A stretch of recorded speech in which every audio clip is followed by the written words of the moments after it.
Guys हम सब जानते हैं कि एपीआई का काम होता है डेटा को या चीज़ों को इस तरफ से उस तरफ पर लेके भेजना। हम रिसोर्सेज को एक्सेस करने के लिए एपीआई का लिंक्स का इस्तेमाल करते हैं।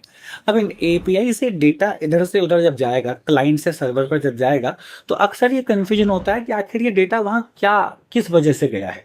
अब आपने यूट्यूब पे सर्च करा बेस्ट लैपटॉप्स, तो आपने डेटा भेजा, बट क्या ये सेव करने के लिए भेजा या आप कुछ ढूंढना चाह रहे हैं, कुछ क्वेरी कुछ सर्च करना चाह रहे हैं। तो इस कंफ्यूजन को दूर करने के लिए हमारे पास होते हैं methods, get, post, put, delete. तो गेट का मतलब होता है कि अगर हम डेटा भेज भी रहे हैं तो कहीं ना कहीं हम मांगना चाह रहे हैं डेटा कि भाई सुनो, डेल का लैपटॉप चाहिए और i5 प्रोसेसर चाहिए। तो हमने डेटा भेजा है, बट हमारी यहाँ पर इच्छा ये है कि हमको डेटा चाहिए इसके बदले में।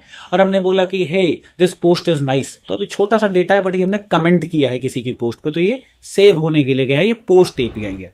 अब प्रॉब्लम ये होती थी कि कभी बहुत ज़्यादा डेटा अगर हम सर्च करना चाहें, बहुत सारे फिल्टर्स हमने फ्रंट एंड पे लगा दिए किसी प्रोडक्ट को सर्च करने में मान लीजिए, तो इतना सारा डेटा फिर फ्रंट एंड से बैक एंड पर भेजना गेट एपीआई के लिए थोड़ा मुश्किल हो जाता था, चीज़ें पब्लिकली दिखाई दे जाती हैं। और पोस्ट एपीआई में सारी चीज़ें भेज सकते हैं, तो फिर पोस्ट एपीआई का तो मतलब नया बनाना होता है, जबकि हम तो सर्च कर रहे हैं।